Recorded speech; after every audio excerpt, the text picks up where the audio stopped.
दुनिया की सबसे ऊंची बिल्डिंग बुर्ज खलीफा हो या सबसे लंबा बांध हीराकुंड बांध या फिर विश्व का सबसे ऊंचा statue the statue of unity, ये सब सिविल इंजीनियरिंग का जीता जागता एग्जाम्पल है। अगर आपका इंटरेस्ट भी कंस्ट्रक्शन और सिविल इंजीनियरिंग से जुड़े कामों में है तो आप भी सिविल इंजीनियर बनकर अपने करियर को ऊंची उड़ान दे सकते हैं।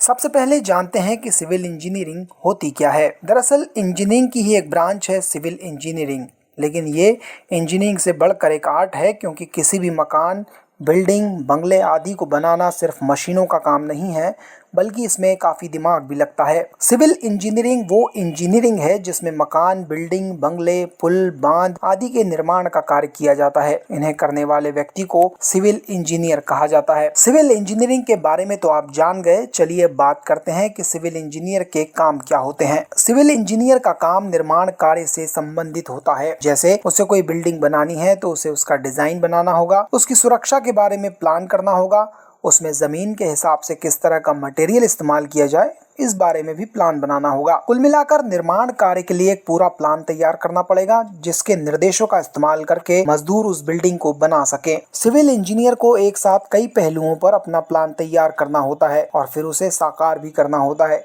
सिविल इंजीनियर का काम देखने में जितना इंटरेस्टिंग लगता है वो उतना ही मुश्किल भी होता है, क्योंकि दुबई में समुद्र के बीच एक पाम जुमेराह बनाना कोई आसान काम नहीं है। सिविल इंजीनियर के काम को जानने के बाद यदि आपने फैसला कर लिया है कि आपको सिविल इंजीनियर बनना है, तो चलिए जानते हैं कि आप कैसे एक सिविल इंजीनियर बन सकते हैं। सिविल इंजीनियर बनने के लिए सबसे पहले अच्छे अंकों के साथ 10वीं पास करें। 10वीं पास करने के बाद 11वीं और 12वीं फिजिक्स, केमिस्ट्री और मैथ विषय के साथ करें। 11वीं की पढ़ाई के साथ साथ IIT एंट्रेंस एग्जाम की तैयारी करें।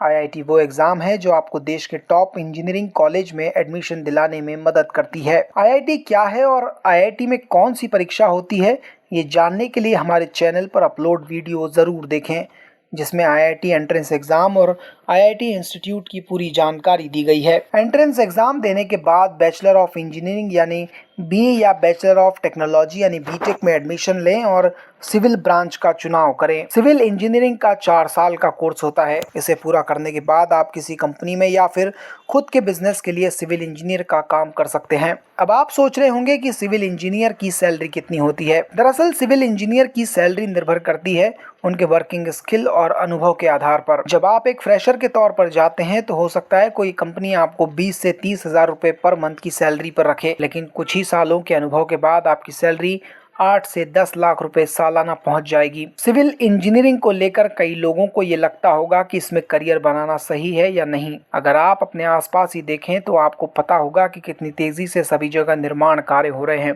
पूरे भारत और दुनिया भर में नई नई बिल्डिंगों का निर्माण हो रहा है। ऐसे में भवन निर्माण के लिए सिविल इंजीनियर की जरूरत तो रहती ही है। तो इसमें आपको नौकरी नहीं मिलेगी ऐसा कोई भी चांस नहीं है। इस फील्ड में आपको नौकरी तो मिल जाएगी, लेकिन आप कितना आगे बढ़ पाएंगे ये आपके काम और आपकी क्रिएटिविटी पर निर्भर करेगा।